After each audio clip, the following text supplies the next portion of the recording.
power. It's the most seductive force in human history, the fire that builds empires and burns them to ash. In ancient Rome, one man reached higher than anyone before him. His name, Gaius Julius Caesar. A soldier, a visionary, a conqueror of nations. From the bloody fields of Gaul to the streets of Rome, Caesar carved his destiny with iron and ambition. He crushed his enemies, tamed the republic, and stood above all, dictator for life, worshipped like a god. But power is a double-edged sword. The same brilliance that made him unstoppable made him feared. And fear, in Rome, was a death sentence. In the shadows of the Senate, a storm was gathering, a conspiracy born from envy, fear, and betrayal. These were not his enemies on the battlefield. They were his friends. This is the story of how Rome's greatest ruler rose to divine power, and how, on one fateful day in 44 BCE, the knives of his allies ended the reign of Julius Caesar. March 15th, 44 BCE. Imagine you are Julius Caesar, the most powerful man in the world. You walk into the Senate, not as a general, but as a ruler, greeted by men you consider friends. But then, you feel a tug on your toga. It's a signal. Suddenly, daggers appear from their robes. The men you pardoned, the men you promoted, your closest allies, they're all around you. There's no way out. The first blade strikes, then another, and another. As you fall, bleeding from 23 wounds, you see a face you thought you could trust more than any other. And in that moment, the Roman Republic dies with you. How on earth did it come to this? To get why the betrayal happened, you have to understand the sheer scale of Caesar's power. By early 44 BCE, years of civil war had left the Roman Republic shattered. Caesar, having beaten his rival Pompey and crushed what was left of his opposition, returned to Rome as its sole authority. The Republic's traditional institutions, the Senate and the assemblies, which had run things for nearly 500 years, were now little more than rubber stamps for his decisions. The Senate, once full of fierce, independent aristocrats, was now packed with his supporters. He launched a dizzying number of reforms, changing everything from the calendar to how grain was distributed, all with an efficiency Rome had never seen. While many of these changes were a hit with the common people, they absolutely terrified the old guard. That fear hit a boiling point in February of 44 BCE. The Senate gave him a title that was completely new in Roman history: Dictator Perpetuo, dictator for life. Before this, a dictator was a temporary emergency role for 6 months tops to handle a crisis. Making the job permanent effectively tore up the old constitution. While some republican structures still existed on paper, Caesar now held the power of a king in all but name. He could make laws, command armies, and control the state's money with almost no real checks on his power. To many senators, this wasn't just a political crisis. It was their worst nightmare. The Roman Republic was founded on the idea of overthrowing a king, and for centuries the word king was the nastiest insult in Roman politics. Now it looked like a new king had risen right in front of them, and the soul of Rome was on the line. The title of dictator for life was the final straw. But the plot against Caesar had been brewing for months, fed by his perceived arrogance and a few deeply provocative moves. Romans were obsessed with tradition, and Caesar, whether he meant to or not, seemed to enjoy smashing those traditions. One of the big incidents, what some historians call one of the last straws, happened when a group of senators came to honor him. Instead of standing up to greet them, a basic sign of respect, Caesar stayed seated. To the proud nobles of Rome, this was a stunning insult. It was the move of a monarch greeting his subjects, not a magistrate greeting his peers. The message was loud and clear. He didn't see them as equals anymore. Then there was the business with the tribunes. Someone placed a royal diadem, a white ribbon symbolizing a Greek king, on one of Caesar's statues. 2 tribunes, officials meant to protect the common people, had it removed. Caesar, furious at this defiance, had the tribunes stripped of their office and kicked out of the Senate. This was a shocking abuse of power. Tribunes were supposed to be sacred. By punishing them for upholding Republican tradition, Caesar showed he wouldn't tolerate any opposition, no matter how legitimate. But the most infamous event went down during the festival of Lupercalia in mid-February. In front of a huge crowd, Caesar's loyal partner in power, Mark Antony, dramatically offered him a diadem, trying to get him to become king. Each time Antony offered it, a few people in the crowd cheered, but most were dead silent. And each time Caesar refused it, to the roaring approval of the masses, theatrically declaring that Jupiter alone of the Romans is king. The whole thing was a brilliant piece of political theater. His supporters saw it as proof he didn't want to be a king. But to his enemies, the fact that he was even testing the waters was the crime. They didn't see a man rejecting a crown. They saw a man gauging public opinion for when he would finally take it. This growing fear created a crisis for many senators, but no one felt it more than Marcus Junius Brutus. Brutus was a complicated guy, a respected senator known for his intellect and stoic philosophy. He also had a powerful and awkward personal connection to Caesar. His mother, Servilia, had been Caesar's longtime lover, and there was plenty of gossip that Brutus might even be Caesar's illegitimate son, though most modern historians doubt it. During the Civil War, Brutus had fought against Caesar. But after winning, Caesar didn't just pardon Brutus. He welcomed him into his inner circle and treated him with great affection. But Brutus also carried the weight of his family name. He claimed to be a direct descendant of Lucius Junius Brutus, the legendary hero who helped kick out Rome's last king and found the Republic 500 years earlier. For men like Brutus, fighting tyranny wasn't just politics, it was a sacred family duty. As Caesar's power grew, Brutus was trapped. Who did he owe his loyalty to? Caesar, the man who showed him mercy and treated him like a son? Or the Republic, the ideal his ancestors died for? This was the agonizing choice that would lead him down a path of blood and betrayal.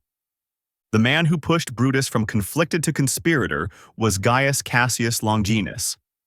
Cassius was Brutus's brother-in-law and a fellow senator, but he didn't have Brutus's high-minded ideals. He was a man of intense pride and a long-held personal grudge against Caesar. Unlike Brutus, whom Caesar pardoned and promoted, Cassius felt he'd been repeatedly snubbed.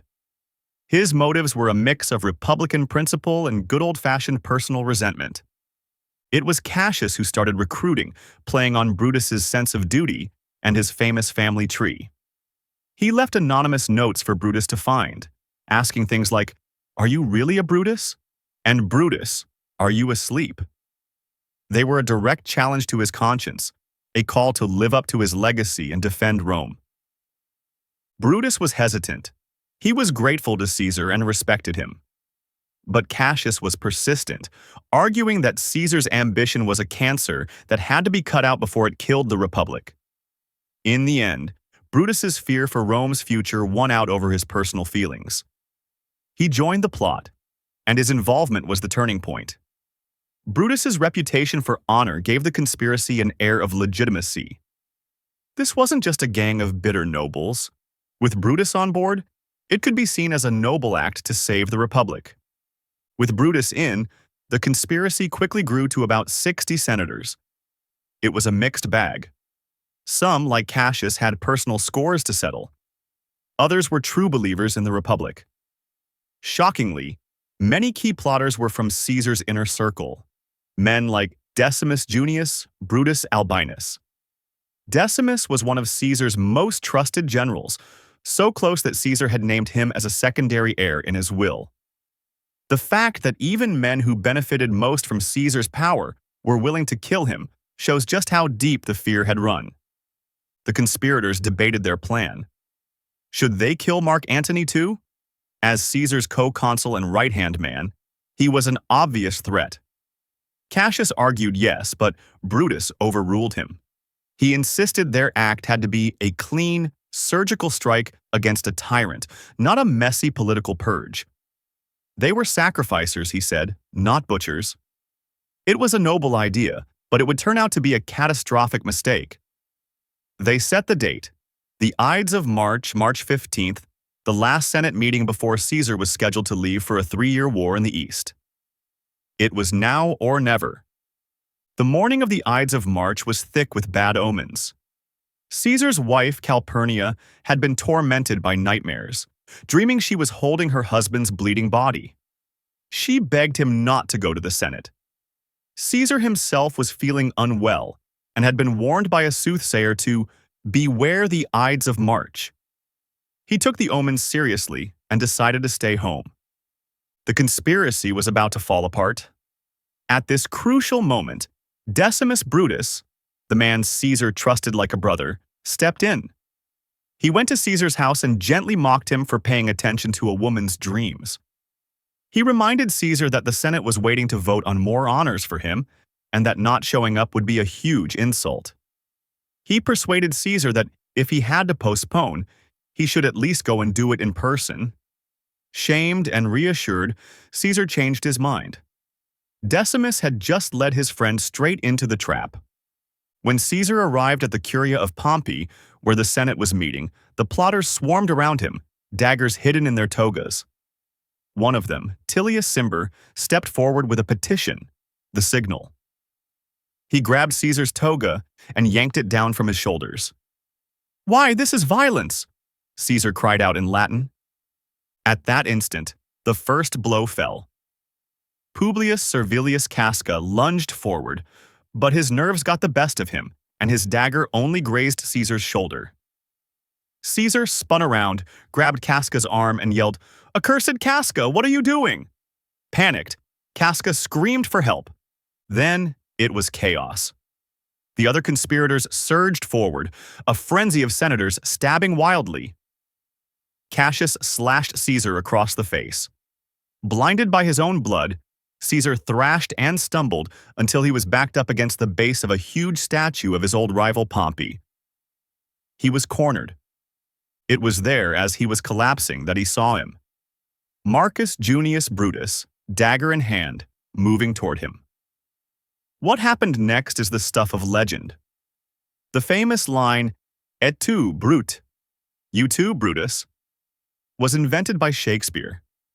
Ancient sources disagree on what, if anything, he said. Some say he said nothing, just pulling his toga over his head in despair when he saw Brutus. Others report that his last words were a wounded whisper in Greek. "Kai su teknon?" "You too, child?" Whether he spoke them or not, the feeling was the same. The sight of the man he had loved like a son, ready to strike, broke his will to live. He fell to the floor, where they kept stabbing his body until he lay still, wounded 23 times. The most powerful man on earth was dead. In the moments after the assassination, a shocked silence filled the Senate House, quickly followed by pure panic. Senators who weren't in on the plot fled in terror. Brutus tried to give a speech explaining their noble motives, but there was no one left to hear it. He and his co-conspirators marched out into the city, holding up their bloody daggers and shouting, "People of Rome, we are once again free!" But they weren't met with cheers. They were met with a terrifying citywide silence.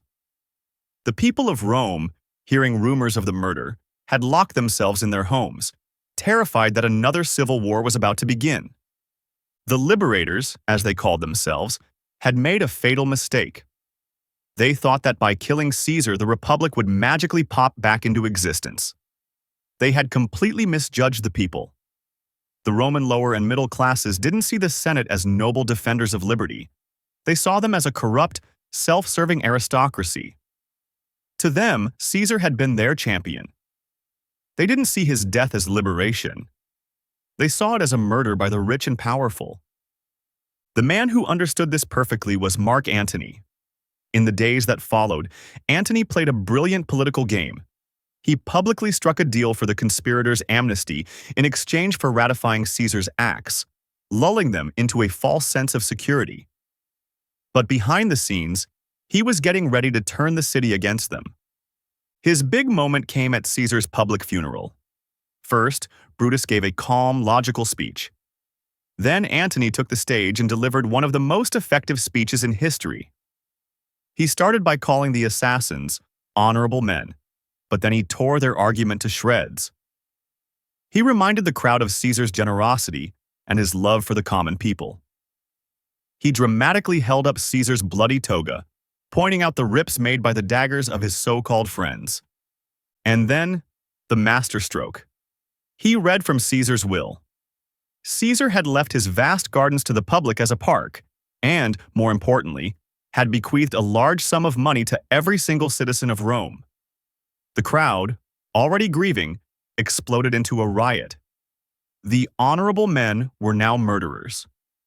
The mob took torches from the funeral pyre and swarmed through the city, hunting down the conspirators and burning their houses. Brutus and Cassius were forced to flee for their lives. This was the devastating irony of the Ides of March. In their attempt to stop a king and save the Republic, the assassins unleashed the very forces that would destroy it for good. Their act of violence created a power vacuum that plunged Rome into 13 more years of civil war. The wars that followed saw Mark Antony team up with Caesar's shrewd and ambitious grandnephew and adopted son, Octavian. Together, they hunted down and defeated Brutus and Cassius, who both ended up taking their own lives. But that alliance crumbled, leading to one final war between Antony and Octavian for total control. In the end, Octavian won. He would consolidate his power, take the name Augustus, and become the one thing Caesar never was: the first official Roman emperor. The republic that Brutus killed his friend to save was gone forever, replaced by the exact one-man rule the conspirators had feared. The betrayal of Julius Caesar is a timeless, tragic lesson about power, ambition, and unintended consequences. The conspirators acted to save a system they loved, but their violent solution backfired spectacularly, speeding up the very future they wanted to stop. It's a story that reminds us that history is driven not just by grand ideals, but by the messy, human drama of loyalty, jealousy, love, and betrayal. The dagger that killed Caesar didn't save the Republic. It just made sure it was buried right alongside him. If you enjoyed this look at Roman history, make sure to subscribe and hit the notification bell so you don't miss our next video. Let us know in the comments, was Brutus a hero or a traitor? We'd love to hear what you think. Thanks for watching.